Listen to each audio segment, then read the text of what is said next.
యాక్చువల్గా ఇది amusement park లో వస్తున్న డిఫరెంట్ ఐటమ్స్. దీంట్లో డిఫరెంట్ ఐటమ్స్ దాదాపు 7 ఐటమ్స్ తీసుకున్నారు. 7 ఐటమ్స్ యాక్చువల్గా దీంట్లో ప్లాన్ చేశారు. తర్వాత ఒక 50 ఎకరాల్లో ఒక రిజర్వాయర్ ప్లాన్ చేశారు.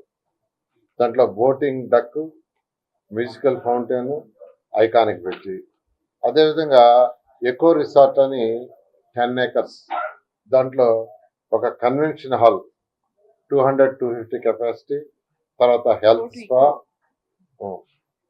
రెస్టారెంట్స్, ఒక 48 కాటేజెస్, బోటింగ్. ఇది ఎకో రెస్టారెంట్, దానికి 10 ఏకర్స్. అదేవిధంగా అడ్వెంచర్ పార్క్ ఒక 15 ఏకర్స్ పెట్టారు. దాంట్లో పిల్లలకి ఆడుకోవడానికి బంగీ జంప్ అని, జిప్లైన్ రూరల్ అని, స్నో వరల్డ్, అదేవిధంగా bumper car arena, multi level గోకెన్, ఇట్లా యాక్చువల్గా డిఫరెంట్ ఐటమ్స్ పిల్లలకి యాక్టివిటీస్కి అడ్వెంచర్ పార్క్లో 15 ఏకర్స్. అదేవిధంగా పబ్లిక్ పార్క్, జనరల్గా మన పార్క్స్ ఎలా ఉంటాయో ఎవరికైనా పబ్లిక్, దానికి ఫీజు అంటూ ఏముండదు. అటువంటిది ఒక 30 ఏకర్స్లో cycling, walking, kids play, viewing towers, viewing deck, musical fountain, boating deck, ఇలా యాక్చువల్గా డిఫరెంట్ ఐటమ్స్ ఉండేటట్టుగా ఒక 30 ఏకర్స్లో. తర్వాత నర్సరీ, ఈ నర్సరీలో ఏంటంటే గ్లాస్ డోమ్ ఉండేటట్టుగా ఒక పెద్ద నర్సరీ యాక్చువల్గాను. దాంట్లో థీమ్ పార్క్స్, అదేవిధంగా డిస్ప్లే అండ్ షాపింగ్, నర్సరీలో ఎవరైనా కొనుక్కోవాలంటే కొనుక్కునే విధంగా. అందులో మళ్ళీ కిడ్స్ ప్లే ఏరియా, మళ్ళీ 4 green houses. Next flower park అని ఎక్స్క్లూజివ్గా ఒక 20 ఏకర్స్ యాక్చువల్గా అలాట్ చేశారు. దాంట్లో 10 గార్డెన్స్ ఉంటాయి. దశావతార ఫ్లవర్ గార్డెన్ అని ఈ విధంగా యాక్చువల్గా చేశారు. ఈ విధంగా ఈరోజు అమరావతి క్యాపిటల్ సిటీలో గౌరవనీయ ముఖ్యమంత్రి గారు ఏదైతే 30% ఏరియా గ్రీన్ అండ్ బ్లూ ఉండాలో, దాన్ని ఏదైతే మాస్టర్ ప్లాన్లో పెట్టాం అవన్నీ ఇమీడియట్గా టేకప్ చేయమని ముఖ్యమంత్రి గారు ఇన్స్ట్రక్షన్ ఇవ్వటం, దాని మీద ఏడీసీ అండ్ సిఆర్డీ వాళ్ళు డిజైన్ చేశారు.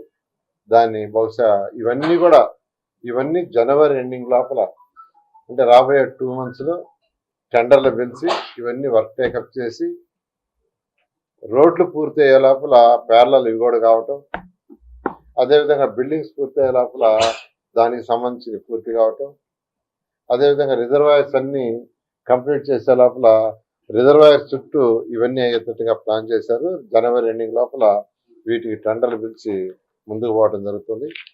అదేవిధంగా అమరావతి క్యాపిటల్ సిటీలో ఏదైతే ఆ రోజు 29,233 మంది రైతులకి యాక్చువల్గా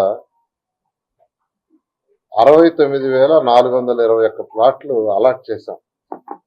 29,233 మంది రైతులకి 69,421 ప్లాట్లు అలాట్ చేస్తే వాళ్ళల్లో 61,678 ప్లాట్లు నిన్నటికి రిజిస్టర్ చేసుకున్నారు. కేవలం 7,743 ప్లాట్లు రిజిస్టర్ చేసుకోవాలా. అది డైలీ 30-40 ప్లాట్లు రిజిస్టర్ చేసుకుంటున్నారు. వాళ్ళకి ఫోన్లు చేసి కూడా చెప్తున్నా వచ్చి రిజిస్ట్రేషన్ చేసుకొని. అయితే కొందరు అమెరికా లాంటి ప్లేస్లో ఉంటాం, విదేశాల్లో, వాళ్ళు మేము ఇండియా వచ్చినప్పుడు చేసుకుంటా ఉంటారు.